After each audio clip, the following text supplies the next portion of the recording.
even though I am right now in Sicily. They say here in Italy that Africa starts in Rome, from Rome southwards. So maybe according to them, I am in Africa, which makes me feel closer. And I want to thank Strathmore, and I want to thank especially Professor Juan for this very kind invitation. I will try to distinguish briefly natural law from other related normative phenomena. In the first place, one that sometimes gets confused with natural law on account of its name, and the name of this other related normativity is, in plural, natural laws. But of course, if you take each one of them in singular, they will be one natural law, and therefore you may think this is the natural law this Congress is about, when indeed natural laws are not addressed to human beings.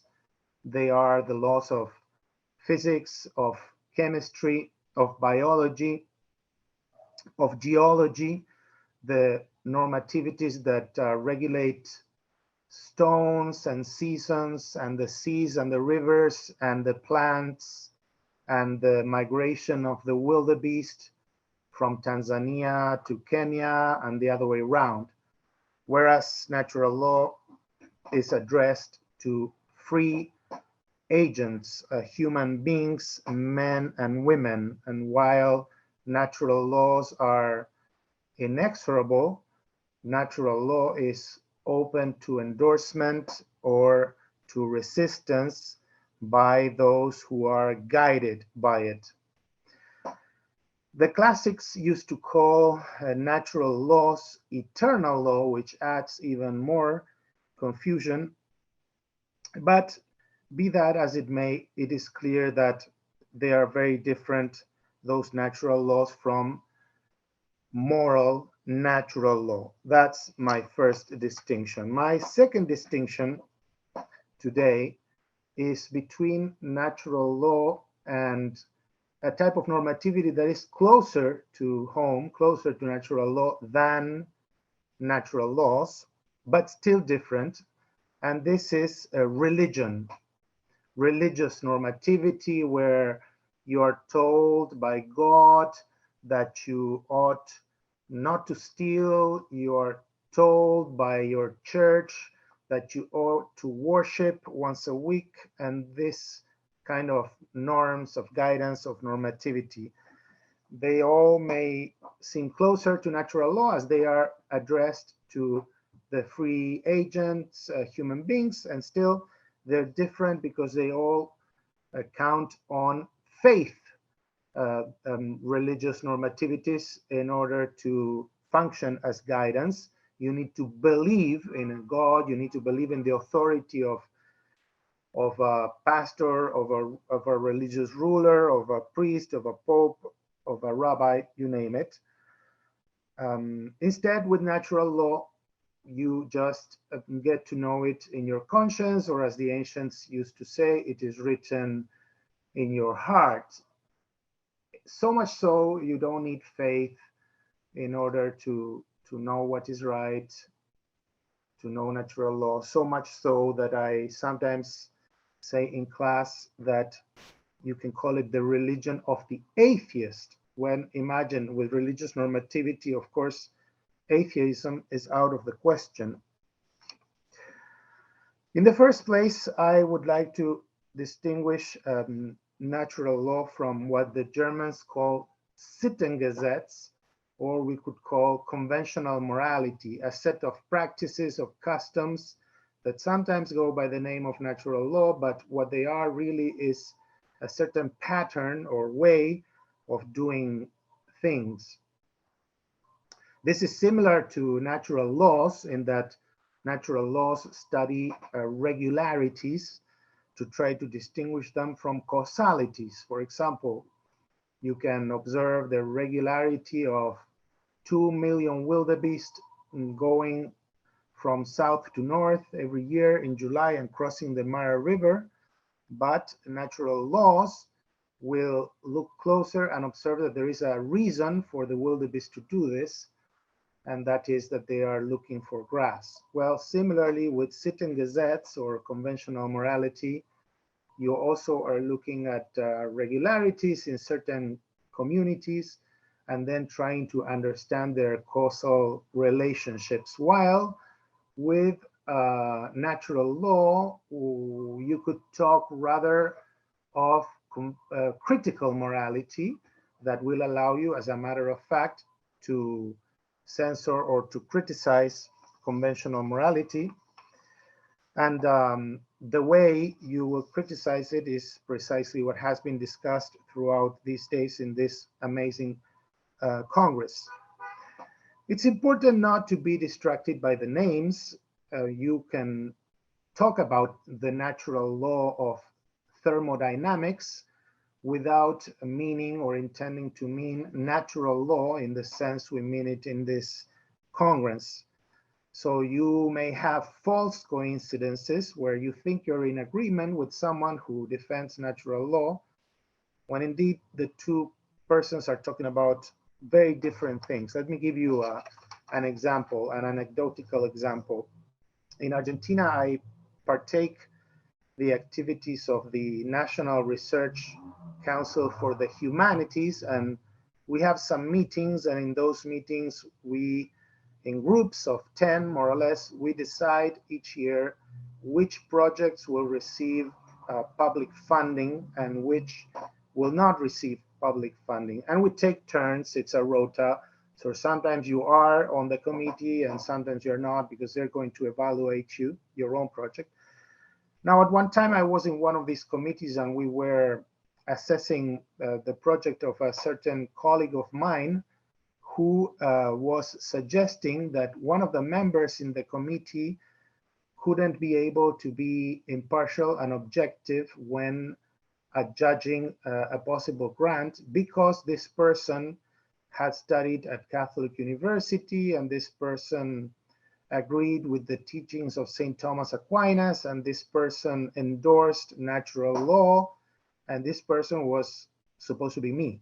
That is, the applicant was saying that I shouldn't be in this committee because of my natural law credentials. Everyone in the committee said, oh, this is absurd. I mean, there's nothing in your thinking that will make you inapt to judge the possibility of this grant. So they all decided that I should stay in the committee to judge this grant, although I volunteered to step down to make things easier.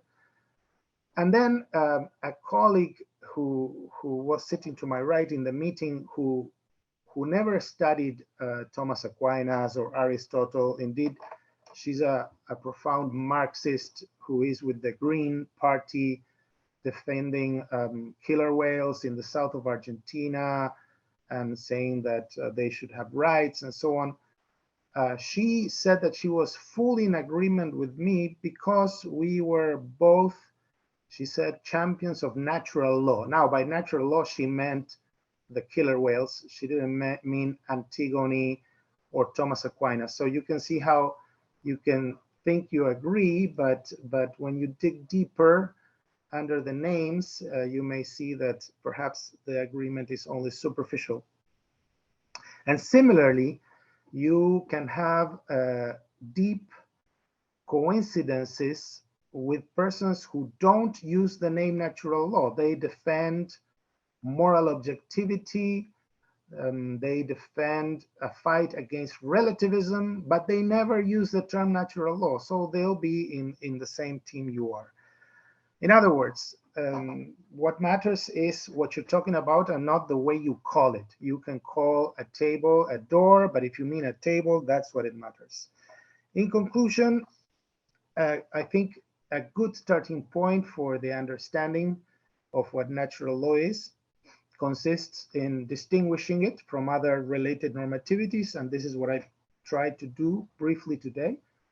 in the first place, distinguishing it from the normativity called by the classics eternal law and modernly called natural laws. Then distinguishing it from religious normativity, and finally distinguishing it from sitting gazettes or conventional morality. It's important to bear in mind that natural law is a normativity that you cannot read. It's not positive, but that doesn't mean that any invisible normativity type is like natural law. In fact, some of these I've mentioned are also not positive, and still they're not natural law.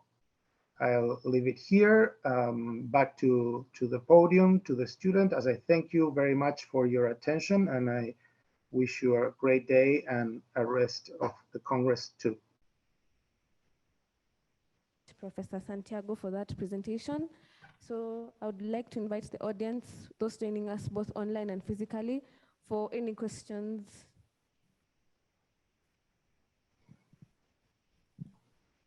Yes, there's one question.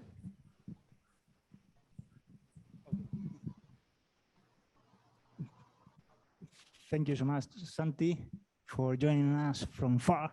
Well, so a little close now in Italy. And well, I have so many questions, but at least one now, for now. You talk about that there is a difference between, I don't know, morality, natural laws, and many other things. So now I want to ask the contrary, no? What could be the relation between morality and natural law according to what you understand? It means one is a part of another, as Aquinas more or less seems to say, or there are two different things but connected in one point, or two different things at all. The relationship between both laws. Thank you. That's a great question, Juan. Thank you very much. I think that natural law is morality. So I would rather talk about natural law morality. In my speech, I was only saying that a different meaning of morality, that is positive morality or conventional morality, what happens as a matter of fact in a given community, is not what natural law is about, but natural law is critical morality. And then the question could still remain, how do you distinguish natural law morality from other types of critical morality? And that's a fair question and an important question. And well, that would bring us to the whole concept of what it is to be a person and what it is to do good, and what are those goods that make a person good. And only those when they are real, when they actually do make a person good, when they are instantiated, are the ones identified by natural law morality as what is to be done. That's my brief answer, although I'm sure that in this Congress you will go and have gone to greater lengths. Thank you so much. Any other question from the audience, online, both and physically?